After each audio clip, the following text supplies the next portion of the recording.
नमस्कार, स्वागत है आपका कैपिटल टीवी में और मैं हूं आपके साथ वक्ता। सुलगता सवाल में आज ऐसे सवाल उठाएंगे जिसकी चिंगारी से केजरीवाल जल जाएंगे, जिसकी तपिश से उनके भ्रष्टाचारी नेता सत्येंद्र जैन झुलस जाएंगे। ये केजरीवाल हिंदुस्तान की राजनीति में इस दावे के साथ और वादे के साथ आए थे कि वो स्वच्छ राजनीति करेंगे, पढ़े लिखे लोगों को पार्टी का टिकट देंगे, भ्रष्टाचार खत्म करेंगे। लेकिन आज एक ऐसी खबर आई है जो केजरीवाल की घिनौनी राजनीति की सारी पोल पट्टी खोल रही है। ये खबर किसी और ने नहीं बल्कि आम आदमी पार्टी के नेता ने ही चिल्ला चिल्ला कर दुनिया को बताई है। और जो आरोप लगे हैं वो काफी संगीन है। आरोप ये है कि केजरीवाल ने दिल्ली में एमसीडी चुनाव के नाम पर टिकट बांटने के लिए करोड़ों करोड़ों रुपए की वसूली की, यानी कि आम आदमी पार्टी के टिकट को करोड़ों में बेचा गया और कई करोड़ों की कमाई की गई। इसीलिए आज का सुलगता सवाल है, क्या केजरीवाल ने चुनाव में टिकट बेचे? क्या आपने वसूले 1,15,00,000 रुपए? क्या सत्येंद्र जैन ने केजरीवाल को पैसा पहुंचाया? ये सवाल हम इसलिए पूछ रहे हैं क्योंकि केजरीवाल की पार्टी से जुड़े दीपक उर्फ दीपू का आरोप है कि उसने केजरीवाल के चहेते और भ्रष्टाचारी मंत्री सत्येंद्र जैन ने 1,15,00,000 की उगाही सिर्फ एमसीडी चुनाव में टिकट देने के लिए की। लेकिन जब चुनाव टल गए और दीपू ने अपने पैसे वापस मांगे तो सत्येंद्र जैन ने उन्हें प्रताड़ित करना शुरू कर दिया। आप नेता के इन आरोपों ने नटवरलाल को बेनकाब कर दिया और भ्रष्टाचारी चेहरे को हर किसी के सामने लाकर रख दिया है। दीपू ने यह खुलासा भी सत्येंद्र जैन के घर के बाहर से फेसबुक लाइव पर किया और वहां काफी वक्त तक धरना देते रहे। आरोप लगाया दिल्ली नगर निगम चुनाव का टिकट दिलाने के नाम पर जैन ने उनसे 1,15,00,000 रुपए ऐंठ लिए। अब पैसे वापस मांगने पर जैन उन्हें प्रताड़ित कर रहे हैं, टिकट के लिए और 1.5 करोड़ रुपए की डिमांड कर रहे हैं।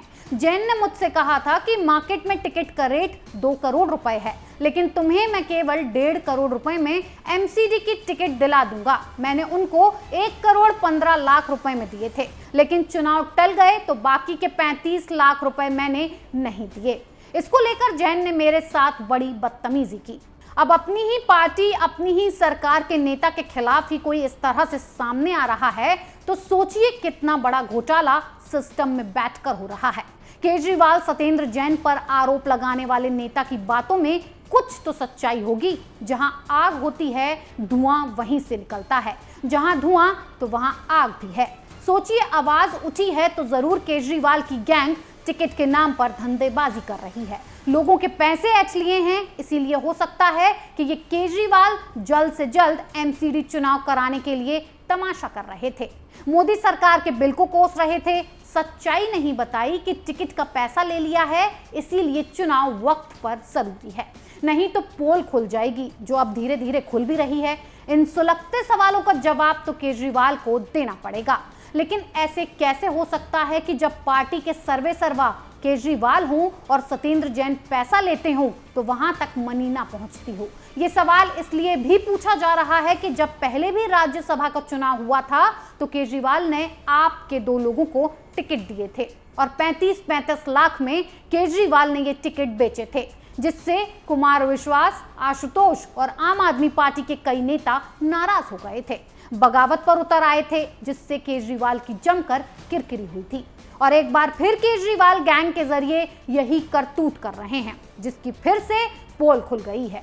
तो एक जगह केजरीवाल को वसूली और भ्रष्टाचार पर इन सुलगते सवालों का जवाब देना चाहिए और दूसरी तरफ अब सवालों के घेरे में संजय राउत आ खड़े हुए हैं। संजय राउत महाराष्ट्र सरकार के सबसे प्रखर प्रवक्ता हैं, शिवसेना के मुखपत्र सामना के कार्यकारी संपादक हैं, लेकिन आजकल वो केंद्रीय एजेंसियों के साथ साथ मुंबई पुलिस के जाल में फंसे हुए हैं। आजकल उन पर ईडी की कार्रवाई अलग हो रही है, संपत्ति को अलग से सीज किया जा रहा है, भ्रष्टाचार के आरोप लग रहे हैं। अब जिस मुंबई पुलिस को वो लोगों को फंसाने के लिए इस्तेमाल करते थे, आज उसी मुंबई पुलिस ने उनके खिलाफ मोर्चा खोल दिया है और फोन टैपिंग के मामले में संजय राउत को असामाजिक तत्व बता दिया है। जब फंस गए तो लड़खड़ाएंगे भी, आरोप इधर उधर भी लगाएंगे। ऐसे में संजय राउत ने फोन टैपिंग केस का खुलासा करने वाली आईपीएस रश्मि शुक्ला पर सवाल उठा दिए और कहा कि रश्मि शुक्ला ने उनके फोन टैप किए, बीजेपी सरकार में ऐसा हुआ, लेकिन रश्मि शुक्ला पर कार्रवाई नहीं की गई क्योंकि बीजेपी उन्हें बचा रही है।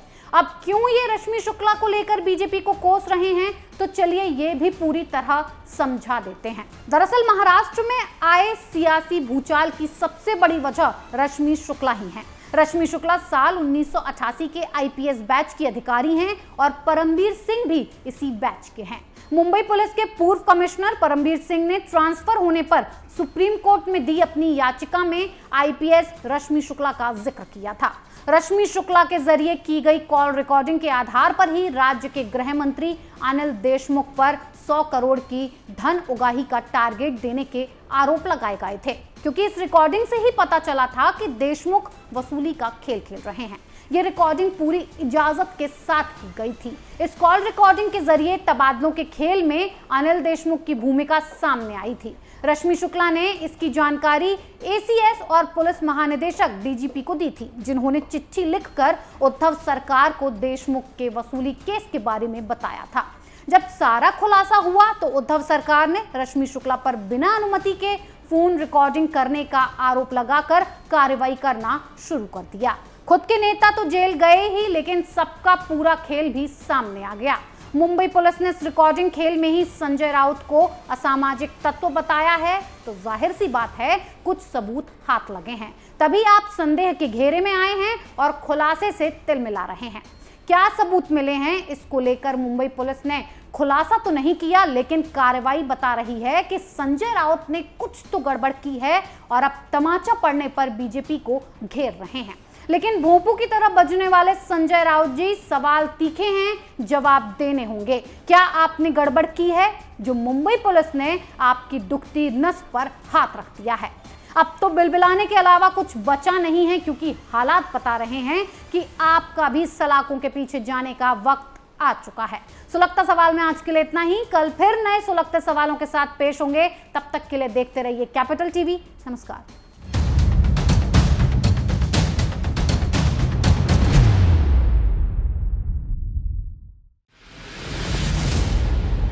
मैं राजनीति करता नहीं, पर राजनीति को बहुत गहरे तक समझता हूं। मैं लोगों के बीच रहता हूं, लोगों के मन को अच्छे से जानता हूं।